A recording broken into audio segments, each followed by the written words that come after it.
ಮಾನವ ವನ್ಯಜೀವಿ ಸಂಘರ್ಷದ ವಲಯಗಳ ಮೇಲೆ ಅಧಿಕಾರಿಗಳು ಸತತ ನಿಗಾ ವಹಿಸಿ ಜನರ ಅಮೂಲ್ಯ ಜೀವ ಮತ್ತು ರೈತರ ಬೆಳೆ ಉಳಿಸಲು ಅಗತ್ಯ ಕ್ರಮಗಳನ್ನು ಕೈಗೊಳ್ಳಬೇಕು ಎಂದು ಅರಣ್ಯ ಸಚಿವ ಈಶ್ವರ್ ಖಂಡ್ರೆ ಅಧಿಕಾರಿಗಳಿಗೆ ಸೂಚನೆ ನೀಡಿದ್ದಾರೆ.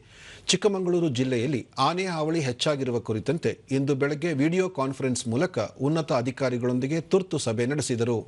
ಯಾವ ಕಾರಣದಿಂದಾಗಿ ಆನೆ ಮಾನವ ಸಂಘರ್ಷ ಹೆಚ್ಚಳವಾಗುತ್ತಿದೆ ಎಂದು ಅಧ್ಯಯನ ನಡೆಸಿ ಅಧಿಕಾರಿಗಳು ವರದಿ ಸಲ್ಲಿಸಬೇಕು. ಹೊಸ ಪ್ರದೇಶದಲ್ಲಿ ಕಾಣಿಸಿಕೊಂಡ ಆನೆಗಳನ್ನು ಕ್ಷಿಪ್ರ ಕಾರ್ಯಾಚರಣೆ ಮೂಲಕ ಮತ್ತೆ ಕಾಡಿಗೆ ಮರಳುಕಳಿಸಬೇಕು ಎಂದು ಅವರು ತಿಳಿಸಿದರು. ಮಾನವ ವನ್ಯಜೀವಿ ಸಂಘರ್ಷ ನಿಯಂತ್ರಣಕ್ಕೆ ಅತ್ಯಾಧುನಿಕ ತಂತ್ರಜ್ಞಾನ ಬಳಸಿ ಕಾಡಿನಂಚಿನ ಜನರಿಗೆ ಎಚ್ಚರಿಕೆ ಸಂದೇಶ ರವಾನಿಸಲು ಏಕೀಕೃತ ಕಮಾಂಡ್ ಕೇಂದ್ರ ಸ್ಥಾಪನೆಗೆ ಸೂಚಿಸಿದ್ದು, ಕೂಡಲೇ ವಿಸ್ತೃತ ಯೋಜನಾ ವರದಿ ಸಲ್ಲಿಸುವಂತೆ ಸೂಚಿಸಿದರು. ಸತತ ಮಳೆಯಿಂದ ಆನೆ ಕಂದಕಗಳು ಮುಚ್ಚಿ ಹೋಗಿದ್ದು ಅವುಗಳನ್ನು ದುರಸ್ತಿ ಮಾಡುವ ಮೂಲಕ ನಿರ್ವಹಣೆ ಮಾಡಬೇಕು. ಅಲ್ಲದೆ ಈ ಬಗ್ಗೆ ಅರಣ್ಯ ಸಿಬ್ಬಂದಿ ನಿರಂತರವಾಗಿ ನಿಗಾ ವಹಿಸಿ ಉನ್ನತಾಧಿಕಾರಿಗಳಿಗೆ ವರದಿ ಸಲ್ಲಿಸಬೇಕು ಎಂದು ಅವರು ತಿಳಿಸಿದರು.